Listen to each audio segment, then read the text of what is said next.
called Twitter, Mr. Weintraub? We are now, Sam. We Okay. are now live on Ticket TV. Hi, Ticket TV. Live on Ticket TV It's and Twitter. it's Twitter. I mean, if you type in twitter.com, you're still going to get to it. And if you Yeah, type so- in x.com, I would be fearful for your computer. Right. We are back here on the Michigan Insider. I was slated to be on my way down to Big Ten Media Days right now to cover the first day. Obviously, you get to catch Ohio State, which I was most interested in doing. Right? No, is Northwestern today? Is Northwestern today? Yes, it is. But Sam, thankfully, the kids in the room were the smart ones once again, and they very gracefully and properly bowed out from showing up, which is the right thing to do. That the adults should have had them do should have said for them last week. But Northwestern is 11 something today. I can't remember the exact time because the last window is Ryan Day at 12:30. Petiti starts things at 10:30, so that's your window. Yeah. So, but decided to pivot on the heels of the news that a settlement between the NCAA and Michigan regarding the investigation that's gone on for the past 2.5 years now.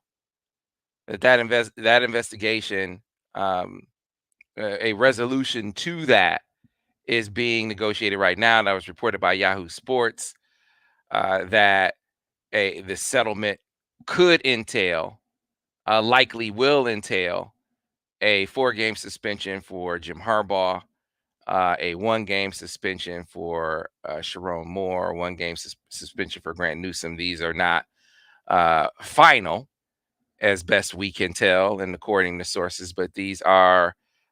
It is accurate to say that those are numbers that are being discussed. But let's go back to the beginning, at least the beginning of the year. Rewind the tape when this notice of allegations is sent. There, back at that time, was a move, a desire to get this resolved then by Michigan, and a number of concessions. They made a number of concessions to level 2 violations. They made those mistakes. So important to classify them as such. Those mistakes were made. Punishment from those mistakes is coming. We understand. Give it to us. And let's move that. Let's get that done and over with. And then we can go about the business of getting this extension signed. So you might remember, or getting this extension negotiated, not signed. Because, signed suggests that it's done. And I was told in no uncertain terms back then that these reports that a contract is done and is on his desk and all he has to do is sign it. That's ridiculous. But why? Because Michigan wanted it to be clear. This is what I was hearing at the time and what I've heard from several sources. Michigan wanted it clear at the time to the NCAA that its focus was on these allegations, on this investigation, on bringing some resolution to it, right? It wasn't that they were so nonplussed by these accusations that they decided, you know what, we're going to go ahead and get our coach signed because this isn't even important. Don't want to give that impression that that's the case, right? So put that to the side. Let's get these concessions out of the way, get this investigation out of the way, and we'll move on. So what did they concede, or what were they willing to concede? One of the violations was an analyst coaching. Look, we've heard already, and I remember being at the press conferences where players were talking about, coach, an analyst coaching them. I mean, it doesn't even make sense to even argue the point, right? Now, the way that I've talked about it, and I'm one of those people that I don't play the whole, the whataboutism. I think that's one of the worst things you can do, right? Do the whataboutism thing. But it's relevant from the standpoint that, and when you talk about the seriousness of the crime, are you breaking the law when you do 55 in a 45 hour? Are you breaking the law technically? Technically, yeah. Technically, you're breaking the law, right? But it's not an egregious offense. It's not one of those offenses that you go to jail for, unless you have like this long history of speeding, right? You they'll revoke your license, and maybe if you're driving without a license. I mean, that has to be some extenuating circumstances for you to have any sort of severe penalty for 55 and a 45. Why do I liken this to that? Because you go across the country, these programs who have analysts, and you know what they're doing? They're coaching. Now, if the NCAA comes in and applies a great deal of scrutiny, they will find an offense, right? There's a reason why this rule was proposed, or this rule change was proposed. The expansion of college football staffs that would allow more staff members to actually coach, not necessarily go out and recruit, but staff members to the ability to actually coach. And that rule was tabled back in January. I don't know where things stand about, when it's going to come back up, but I expect it to come back up. I expect it to eventually pass. All the big schools want it to pass because they have the resources to employ.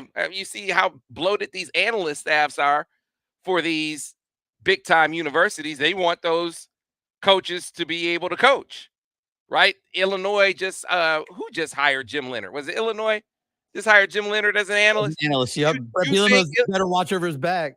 You think, right? Right? So you think Illinois doesn't want Jim Leonard out there? And if no one's looking, you think Jim Leonard won't be out there? Stop it. Stop it. Don't believe the hype if you think that's the case. Now, I'm saying it so maybe they will be watching Jim Leonard a little more closely, right? Or because they're hammering Michigan for going 55 into 45 is in part because of this offense. Maybe you'll have some schools be a little more reluctant to do so, but this is everywhere. I'm not saying that to excuse it. I'm saying that to sort of quantify and put in and contextualize punishment for such a crime, right? This is that kind of crime. What else did they talk about? Watching workouts on Zoom, which I wonder why that's a rule. I don't know. Explain to me why that is this egregious offense. I could see actually being at a place and watching. The fear, I think, would be you got a coach watching these workouts and then they're going to do some kind of instruction and coaching and that kind of thing. Because to me, it can't be that they're fearful of guys, of the oversight from coaches, and they'll be using it for eval purposes, because you don't need your football coaches at a workout to evaluate the players at that workout, because you got to have staff, strength staff, safety staff on site. If you workout in your workout room is never empty if a player is working out. Yeah. If you want to use workouts as an eval tool, you can do that without the coaches being there. Yeah, the person that's there to monitor for safety can report back to you on what they see in a workout. Right. So, I mean, it can't be that you're fearful that players this is just another thing that they can be evaluated on. That can happen right now. So my point is, I don't even understand why that's a rule. But okay, they're watching workouts on Zoom. Okay, another violation. All right. The most serious of the level 2 allegations turns out to be recruiting contact. So let's rewind the tape to COVID, right? Is there going to be a season? No. Is there going to be a season? Yes. Are they playing over here? Yes. Are they playing over there? No. Things were changing a lot is the point. And the same thing with recruiting. Recruits can't visit campus. Well, these recruits they got to make some decisions on where they're going to go. So recruits started making visits on their own. There's a noteworthy visit weekend, a pivotal visit weekend in Jim Harbaugh's tenure as the head coach of the University of Michigan, was that 2020 weekend where the McCarthy family put together a visit weekend. You had the quarterback, the parents of the quarterback, that family took it upon themselves to keep that class together and to grow it. And I think I look back on that weekend, and I've talked to the guys about it. I've talked to JJ about it. I've talked to Jim McCarthy about it. But I've talked to other recruits who made it up that weekend. Rod Moore was a part of that weekend. Will Johnson was a part of that weekend. I mean, you go down the line and you look at the impact that class staying together has had on the trajectory of this program, and it was pivotal, right? But that was happening across the country, where recruits were setting up their visits to campus. Now, if it's me, so I'm coaching a team, and I'm coaching a team over at random university, and these rules that are coming down the pipe about what you can and can't do during COVID, because it's not the same kind of rule. You got this extended dead period. They were moving that around. Dead period was moving around, right? It was ever changing. So what I'm doing at that time is I'm going to my compliance department. I'm putting down the rules and I'm saying, what can I do? How can I make this happen? Is it possible for me to have contact with kids when they're on campus? I mean, what's a violation? What if they're on campus and I'm Zooming with them while they're on campus? I'm trying to figure out different ways to make things happen. See, I think that is not looking for a way to break the rule. That's looking for a way to stay within the rules and push them as far as I can go. Like, what can I do within the rules? That's a posture that I would take if I'm a coach, and that's a posture that I think coaches across the country were taking. So if in the process of doing that, you wind up breaking some rules, I would think that there would be some leniency given the circumstances. Because I tell you what, Ira, if you applied the microscope that has been applied to Michigan about its COVID recruiting practices, you would find similar violations everywhere. Now, that's not me doing the whataboutism, saying, oh, go get them too. That's me saying, all right, we know that these were very interesting times. And we know that coaches were put in a position where they got to figure, or programs were put in a position where they got to figure out a way. And hey, they figured out a way that we think is, all right, you should have figured out you can't do that. All right, if you say we should have figured out we can't do that, give us our punishment and let's move on our merry way. But Michigan clearly, at least to me, and sourcing and looking back at that time when they say we aren't focused on signing an extension, we're focused on getting this case resolved, they're willing to concede some contact, some improper contact too. So concede, Ira. That's a win for the NCAA at a time where dubs are hard to come by. What wins did you see the NCAA take? I mean, they're looking for wins. Seemed to me it would have been a great headline, but no. What they wanted at that point was for Harbaugh to say he lied. Harbaugh to say he deliberately instructed his coaches to violate rules and make contacts. And I know they were asking some of the recruits, hey, who put that? You were there on that campus for that weekend. Who put that together? Did coaches tell you to go there, or did how did that happen? They were asking recruits these questions. Right? I mean, the Tennessee crew, they seem to really be focused on. I know they question Walter Nolan. I know they question Miles Pollard. I know a lot of the guys that they question about this. Right? Who set this up? Who told you to come over there? Were coaches there when you got there? How did that? They were asking all these questions, which if you ask those questions elsewhere, I mean, you talk to I wonder where they were talking to Nolan, were they asking about Tennessee too? At that time, I'm talking about the University of Tennessee, because that's relevant here to me as well. When you look at the nature of the violations at Tennessee, the nature of those violations are far more egregious than the ones Michigan is alleged to have committed. Far more egregious. I mean, you got money being tossed left and right. $100 bags here. I mean, hundreds of dollars in bags here, hundreds of dollars in bags there, across the board. 200 infractions 200 instances that they were able to come up with. And while you say, okay, they had to pay $8 million, the NCAA needs the money right now, right? Had to pay him $8 million. They scholarship reduction. Well, what is a scholarship in the day and age of NIL? You can get past the 85 limit these days. So a 2 scholarship reduction per year is nothing, right? Jeremy Pruitt gets a show cause where if he comes back, he's got to sit out a year. He's not working at Tennessee right now. So the only way you could really impact Tennessee was a bowl ban. But the Tennessee Attorney General said, I wish you would. I wish you would come in here and try to hit us with a bowl ban because you know we're going to sue you. We're going to sue you. Now, to me, the NCAA back in the day would have said, bring it on. Well, now, right, Sam, the law, we have to be clear just so people know. The lawsuit is that it would infringe upon the Tennessee athletes' rights to make money on their NIL because they would not have the opportunity to play in the bowl game. That's where the lawsuit would come in. That's the legal side of it. I get it. I understand that. I just want to lay it out for people that don't know where the legal side comes from.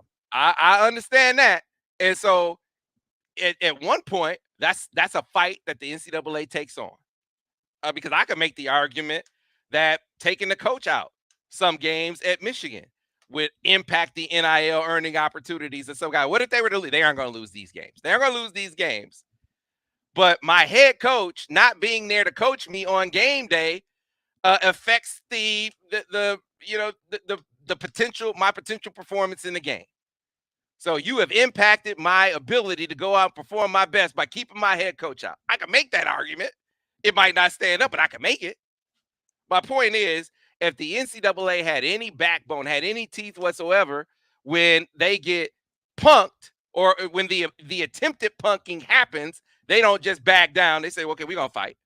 We got to fight this on principle alone.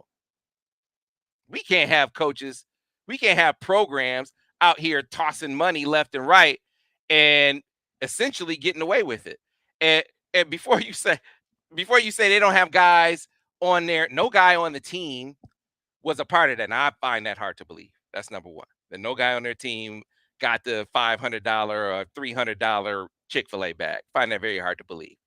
But even if that's the case, because the people you gave the money to went elsewhere, it somehow absolves the program of repercussion of the consequences from the offense because you didn't pay enough, because you didn't put enough money in the bag for them to come.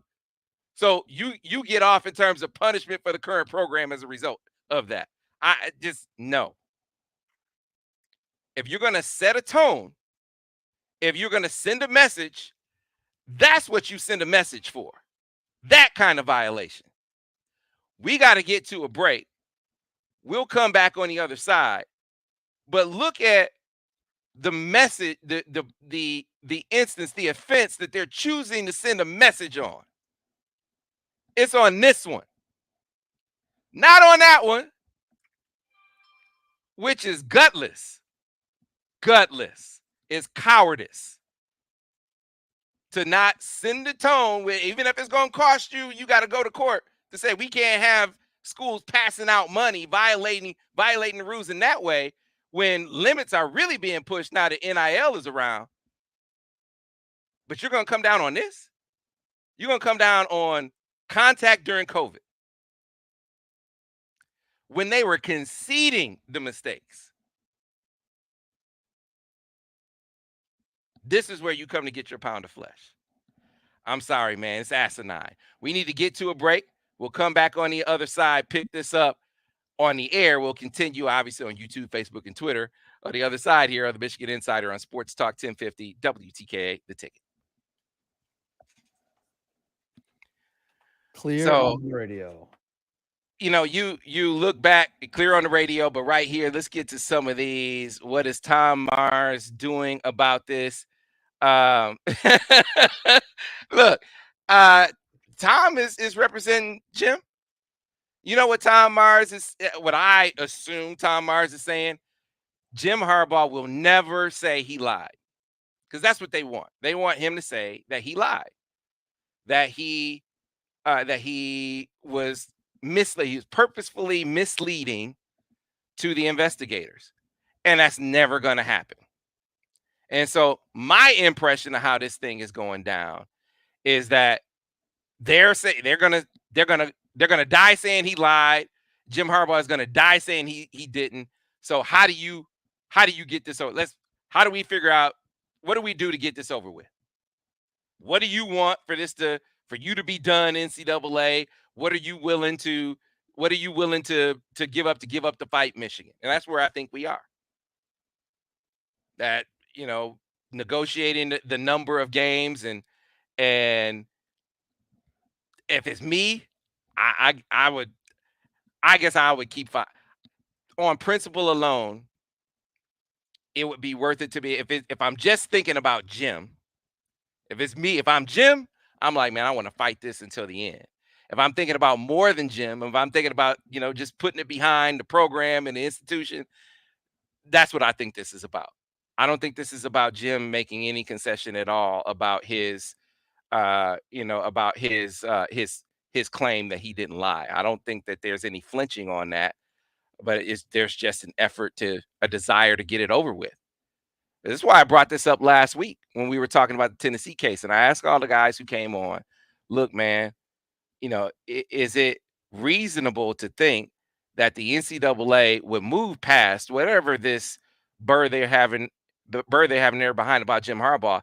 They would move past that, given this slap on the wrist that they just gave Tennessee for much more serious violations. And I asked that question knowing that this thing is still lingering. Like, why? You just want this behind you, especially if you want to go about talking about an extension. People keep asking, is the extension signed? What's going on? That's not going to happen until this NCAA case is resolved.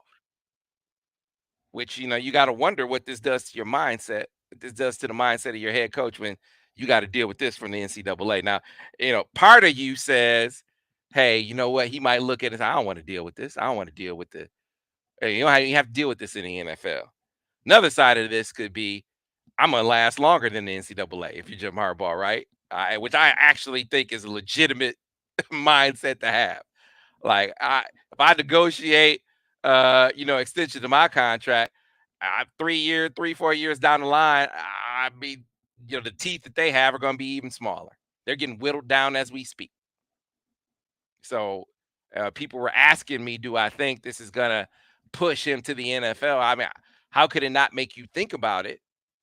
But as you think about it harder, you look and you see the declining power of the entity, and you're like, hey, well, down the line, I won't even have to deal with this, which I think is legitimately the case. But I keep coming back to the point. How much time until we come back from the break, Ira? I was just saying, we were back from the break in about 30 seconds. I just want to answer the last part of this question, which we can get into, but it's reportedly is just on game day. Just on game day itself, just on game day. So I think it technically is like Friday afternoon at some point when the team goes to the goes to the hotel or goes on the road. Well, they're not going on the road in those 4 games, but when they go to the hotel until the conclusion of the game, there's a window of time, and then that resets to the next week. Right. We're coming back on air on radio in about 15 seconds. Right. So should Jim appeal it, Jason? I think they're at the point now where his position is clear, and this stand by. Coming back, stand by. Coming back on radio in 5, 4, 3. And we are back, folks, here on the Michigan Insider on Sports Talk 1050 WTKA, online at WTK.com, also on YouTube, on Twitter, on Facebook. I wanted to go live this morning. I was going to be on my way down to Indianapolis, going to be there in time to cover media days. We still have our crew of Zach Shaw and Alejandro Zuniga. So we have staff down there. But, I was not going to be here with my people in the aftermath of in the grand scheme of things, this is not going to affect the bottom line for Michigan. So let's keep it in perspective. I could coach these guys. Ira and I could coach these games, and Michigan would win them. And we have never coached a thing, and I don't pretend to have any kind of coaching. Yeah, I'll be honest. If I was the players and I saw you and me walking in to coach the game, they're having a varsity blues moment, and the players are coaching themselves. Hey, man, I could call a player too. I spent enough time with Al and Vance and Devin to call a player too. But my point is, That's how lopsided these first 4 games are going to be. Sam, you and I, All right? it's not that hard to say duo right, duo left, duo right, Come duo on, man. left. It's not Come that hard. on, man. You're right. We could coach these games. So keep it in perspective. This will not impact Michigan in the grand scheme of things, but it's the principle of the thing that I'm hung up on. That when you look around and you see over the course of history, the programs that deflect, that obfuscate, that put up barriers for the NCAA, the ones that don't concede anything, wind up getting off. They wind up getting off. And now that sort of morphed. So because now the schools that used to obfuscate, who used to throw up smoke screens and barriers and didn't cooperate, now those schools are just daring the NCAA. They don't even hide it. They're like, look, I dare you to come over here and try to do something to us down here in Texas. I dare you to come over here and try to do something to us over here in Tennessee. And that's not just the institution saying it. That's the state government getting involved and saying, come on over here and try it. We got something for you if you do. And the NCAA doesn't do anything to them now. Right? So the posture of punching back at the NCAA, whether it was the institutions in the past who didn't cooperate, or now the state government's backing many of those state institutions, those are the programs that get off. But concede in any kind of way, and they steamroll you. I'm still not over the Fab Five thing.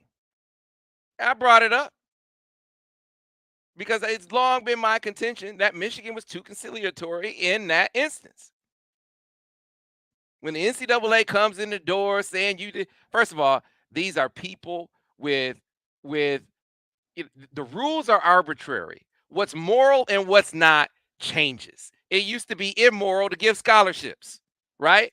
It was always designed to keep labor in a. I don't want to get off of my soapbox, but this holier than thou attitude that they came with back in the day was ridiculous. But even if you took that stance, that the tone that they were taking was appropriate, the cannon that was being aimed at Michigan for being in violation of the spirit was too aimed only at Michigan. Like, you don't concede he's a Michigan booster when he's having the same activity at all these other schools. You don't request and invite grand jury testimony as something that you want a part of the record if you're Michigan. I mean, the notion that this was something that should have been a death penalty type of deal, which essentially it was always out of place and out of whack. First, from the conciliatory tone that Michigan took to the holier than thou tone that the NCAA took for the whole thing in the first place, when you had Ed Martin guys going to campuses all over the country. Need we name a few of the schools that Ed Martin players went to? Syracuse, Michigan State, Missouri. I could go on. But somehow he was a Michigan booster, right? I'm still hung up on that. So fast forward to now, though, and concede. But no, they want a pound of flesh. Even when you can see, okay, we did make some mistakes. Yeah, we had an analyst coaching. Shouldn't have done it. Fine. Give us the punishment. Yeah, we had some improper contact. Now, at a time where, like I said before, what is the mindset? You have a problem with the mindset of a rule coming to us looking for ways to do as much as we can within the rules. I applaud that tone. That's the tone I would take if I see nebulous rules that are just being put on the books right now. We didn't have years to interpret these rules. We got days to interpret them. We got guys that are looking to come on campus for visits right now. We got to put a class together. We got to try to save our jobs. What can we do within these rules? If in the process of hastily interpreting these rules, we wound up violating some, all right, fine. Give us the punishment for that. But no, you want me to say that the head coach lied about it, that he knew this was about, he knew he couldn't do this, and he did it anyway. Because I just gave you a scenario, Ira. Like you see right now, coaches go go to these schools and check in on these with these coaches at these programs for kids across the country. I mean, they're recruiting 25s and 26s right now. Right? They can't sit down and with those kids in their schools and talk to them. They can't do that. But bump, there's this thing called, a bump. NCAA has actually defined a bump. And these bumps happen all the time. So you mean to tell me if kids are coming to campus during the dead period, is there something that akin to a bump that happens? They came. I didn't bring them. I didn't tell them to come. I didn't tell them where to go. But hey, if there's some violation that happens along the way, hey, okay, we didn't know that was happening. We didn't know that was going on. We didn't know we couldn't do that. Fine, give us a punishment. But you want him to say he lied. Now, where would you get the idea? That is it just in the course of investigation where you've talked to recruits, you talked to players, some of whom are currently on the team, you looked at that, you evaluated, everything that you find in the course of the investigation, and you say, well, there's no way he didn't know. There's no way that this happened on his watch and he had no idea. So he must be lying. Did you come to it that way? Or did a disgruntled employee contribute to your impression that he lied? Did a disgruntled employee tell you, oh yeah, he knew about this and he knew about that and he was sending coaches here and he was sending coaches there? Does it not matter that that employee was disgruntled? Does it not matter that that employee was dismissed? Should that not play into your impression of how veracious his claims are? And even if you think he's probably telling the truth, and Harbaugh though is adamantly denying that to be the case, is it really worth it in the grand scheme of things for what we're talking about? Given what you just did, we could talk about any range of penalties that have come down over the years that would seem to make this seem like kid stuff at Michigan, but I'm focusing on Tennessee because it just happened. It just happened last week. You just came down with that punishment last week. That, okay, Jeremy Pruitt can't coach. You $8 million scholarship reduction, that doesn't mean nothing, but the bowl ban is not there. Nothing that impacts the current team. For paying guys left and right. It might as well have been a club where they might as well have had the dollar machines. Now the Tennessee coaches might as well have been walking around shooting $100 bills at players. That's essentially what was going on. That was at Louisville with Rick Pitino. They had the single dollar bill machine. So I mean, they were shooting money at guys and left and right, all over the place, and they get off scot-free. We don't want to impact guys currently on the team. They didn't pay enough. I'm not convinced that guys who got paid aren't on the team.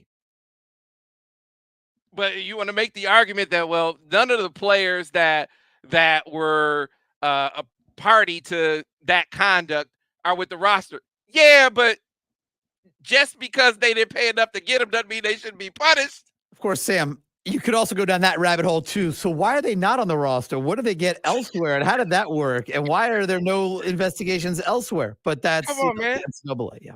This is ridiculous. So I get back to my point about even if you think he might be lying, so what, man? For the offense, they are willing to concede that this happened. We'll hit them with the level 2 violations. NCAA should have just took the W. But no, they want the pound of flesh. I don't know what it is. I don't know what it is that has them so wound up about this. Something about Harbaugh, man. Something about Harbaugh that they have a burn in their butt about him. But they want to get him. I don't know. Is it because he found a way to have satellite camp? I mean, he's been figuring out ways to do things, and maybe they don't like it. I'm taking some leaps here, but I'm trying to figure out why this is such a big deal. When they're willing to concede the mistakes, but you want them to say they're not mistakes. Why do you want them to say that? Who gave you that idea that this was something more than a mistake? Was it just the investigation? Was it just talking to recruits and just talking to coaches? Or are you influenced by talking to someone with an agenda? And shouldn't you question the agenda before taking what they say as gospel? Did you do that? You must not have. Because if you had, we wouldn't be here. This is asinine that this is taking this, that they're still looking into this.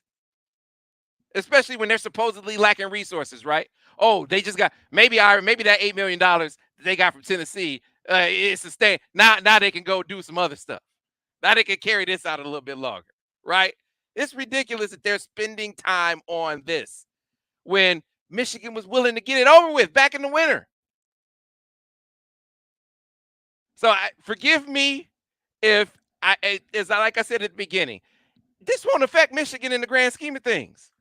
They're going to win these 4 games that he's out, right? You're going to get – this is going to be awesome audition for Sharon for the 3 games. That's I think. I can't say for sure that Sharon's going to be out 1 game, but I think he'll be out 1 game. Going to be a great audition for Sharon. I mean, this is going to be great sort of marketing for all of these coaches, whoever it will be who coaches game 1. It's going to be able to have that on his resume. Sharon's going to have 3 games where he was the head coach on his resume. That's what it's going to be, a resume builder at the end of the day, right? So it won't affect the bottom line, but it's the principle of the matter that the team, the program that's willing to concede mistakes, whether there were the coaches failing to properly follow the interpretations that were given to them, or maybe the interpretations themselves were wrong. The interpretations that were given to them were wrong, or maybe the timing of getting the rules and getting them over the coach. There could be any number of breakdowns in the chain. But if there was a willingness to acknowledge those breakdowns and to acknowledge the mistakes, why not just take the dub and move on from a minor case, relatively speaking? This is why I think why the NCAA opens it so far. When you got Ohio State people looking around saying, man, what? Because I tell you what, some of the players that they talked to that visited Michigan visited Ohio State too. I know one wound up committing to Ohio State. So, I mean, I'm not saying that I am not pointing a finger at Ohio State saying, looking at them. That's not what I'm doing. Buckeyes, don't come at me about that. My point is these prospects that were going to visit campuses all over the country. If you look at the ways in which they were figuring out how to go, where to be, what to do, they were doing the same thing on every campus. That's not me saying you should go look at every campus. That's me talking about how ridiculous it is to be coming down on Michigan for this. And I think that's what Buckeye fans are saying. Like, man, y'all coming down on them for that? Wow, if you're coming down on them for that, I mean, hell, you might as well be coming down on us. That's how I took it. So this is not me pointing at the Buckeyes or pointing at these other programs saying, go look over there. That's saying that the amount of time that they've spent on this already is ridiculous. For what? Improper contact when what constituted contact was nebulous to begin with? It was changing all the time? Stop it, man. That was my vent session. We got to get to the recruiting. We get to the recruiting roundup. In the break, I'll get to some of these comments on Facebook and Twitter, but definitely wanted to respond to the people on our social platforms as well to kind of get my piece out. We're going to talk to Mike Spath coming up in the next hour. You'll be able to check that out over on our podcast page. In the meantime, in between time, want to remind those of you who are in the market for a new vehicle to get on board with Brighton Ford. Go to BrightonFord.com, call 1-800-NEW-FORD, or make it out to the lot at 8240 West Grand River Avenue in Brighton, Michigan. When you do that, you'll be able to take advantage of the great deals like the one they have right now on the award-winning Ford F-150 The 2023 F-150 right now, $296 a month, $3,500 down, or $423 a month with $500 down over at Brighton Ford. Or how about the 2023 Escape Active All-Wheel Drive, $269 a month with $3,500 down, or $398 a month with $500 down. Last but not least, the 2023 Ford Edge SEL All-Wheel Drive, $336 a month, $3,500 down, or $459 a month with $500 down. For those and other great deals, get on board with Brighton Ford by going to BrightonFord.com. Call 1-800-NEW-FORD or make it out to the lot at 8240 West Grand River Avenue in Brighton, Michigan. Got to get to a break. Brief recruiting roundup on the other side here on Sports Talk 1050 WTKA, The Ticket. Clear on the radio. Hey, man. Like I said, I was not going after the Buckeyes. I was not going after the Buckeyes. All right. Right. Exactly, Kay. I'm not picking on Ohio State. So please don't come at me with that. Let's see. Yeah, I think this has something to do with it. Satellite camps. Yeah, I think they've had a burr in their butt for Harbaugh for some time.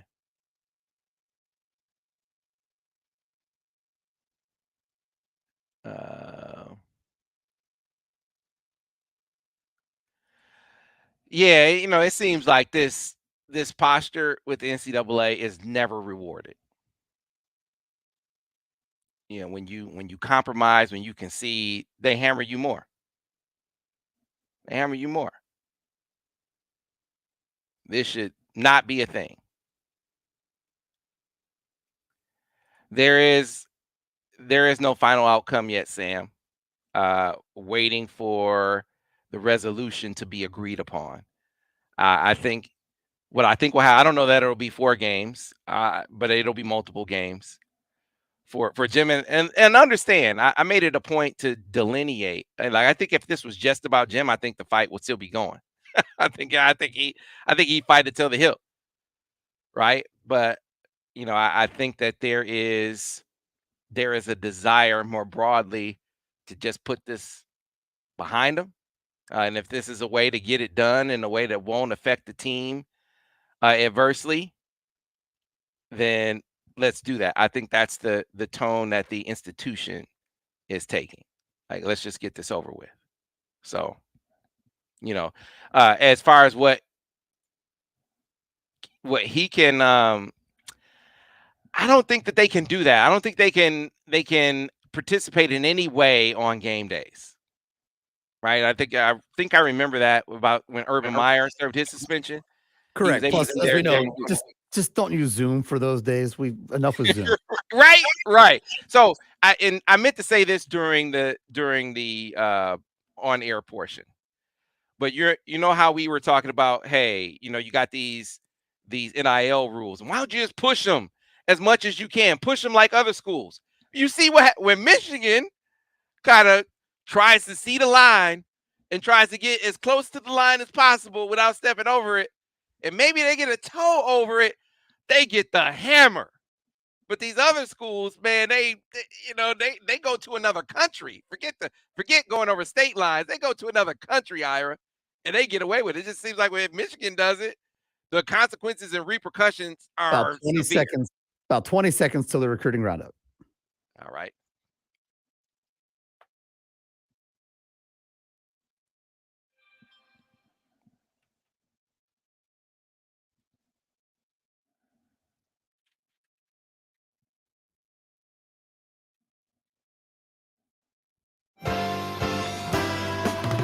It's time for the Recruiting Roundup, your A to Z guide for Michigan football and basketball recruiting. Here's Sam Webb. And we are back, folks, here on the Michigan Insider Sports Talk 1050 WTKA, online at WTKA.com. Sam Webb, Mr. Ira Weintraub on the other side. You know what that music means. It means it's the time of the show where we give you the latest and the greatest in football, indoor basketball recruiting. Take your recruiting questions at this time, and this time only at 734-998-1050. You can tweet us at Michigan Insider. Tweet me directly at SamWebb77. You can email us at studio@WTKA.com. So big time weekend on the recruiting front for the University of Michigan. And by the way, I didn't even get a shot. You know what I didn't mention earlier? And this would have been the biggest news, biggest Michigan news yesterday were it not for this this NCAA thing. The announcement that Jim's support of Champion Circle, NIL Collective Champion Circle. This, as you look to the future and how recruits are going to look at the NIL possibilities at Michigan, I think this is a meaningful step for for a public endorsement of a collective in this way, because recruits, I've spoken to several, obviously, and one of the questions they ask is, what is the collective space like? How do Michigan collectives really compare to collectives elsewhere, and what's the preferred collective at Michigan? We know that Michigan has 5 that they really support, that they really co-sign and endorse, but this is on a different level from a fundraising standpoint. When the head coach steps out and says, "Give your money to this collective," and then that collective in turn is able to raise more funds as a result, is able to then go out and create more opportunities for student athletes as a result. It all comes back to impacting recruiting as well. And that was one of the things that Jared said to me when I talked to him about it. I mean, this is a big consideration. We talked about Flory Badunga earlier this week. Is NIL the factor? Word is not the factor, but it is it a factor? It's going to be a factor for all of these guys. And so one of the quotes from Jared about it, he said the significance of it is establishing the importance of remaining competitive in the NIL landscape. And so coming out of the quote, Jim's support of it, public support, public endorsement is a big deal when it comes to remaining competitive in that space. So to have a collective that now recruits can kind of look at and point to and says, okay, that's the one. That's the one that Coach Harbaugh is talking about, and have that collective be very, very successful is a recruiting tool and a recruiting lure for some of the guys, for instance, that are going to be on campus this weekend. So yesterday I had the pleasure of chatting with the parents of the number 1 player in the 2025 class, David Sanders, who's going to be visiting Michigan for the first time. And by the way, they laughed at this NCAA penalty. Like, oh, they're coming out of Michigan for what? It's like, so I immediately got the question: is this going to impact Michigan in recruiting whatsoever? If the number 1 player in the country, if his family is laughing at it, it's not going to affect the bottom line. So to that question, the answer is no. It will not have any impact whatsoever. Really looking forward to seeing Michigan for the first time, to get a chance to meet Sharon Moore in person. Michigan was his first offer, but he never met Sharon in person. Never connected with him, any of these coaches at all. So it's going to be really meaningful from that standpoint. Going to get a chance to get around and obviously evaluate the NIL opportunities too. Because I tell you what, number 1 player in the country, he's going to be visiting also this week. I think it's Georgia he's going to visit. He's going to visit Alabama as well. I also think he has Florida State in there. You think NIL isn't going to be something that NIL presentation isn't something that's going to happen at those places? Come on, man.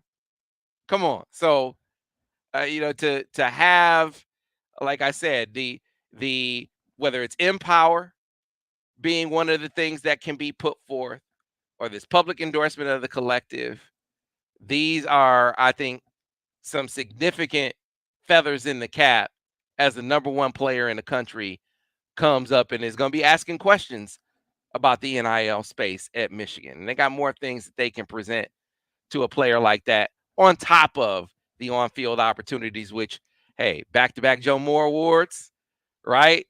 That is something that's going to be, obviously already is a huge selling point with him. And they expressed a lot of excitement about getting to Michigan's campus for the first time. It won't be the only time, by the way. So we'll have much more for you on David Sanders in the days to come, certainly in the days following his visit, and a little more later on today over on the MichiganInsider.com. We'll be back on the other side. We're going to have Mike Spath give his take on this NCAA talk, this NCAA resolution, if you want to call it that, proposed resolution. We'll get to that on the other side here on the Michigan Insider on Sports Talk 1050 WTK, The Ticket, the official voice of University of Michigan Sports, Ann Arbor, a Cumulus station.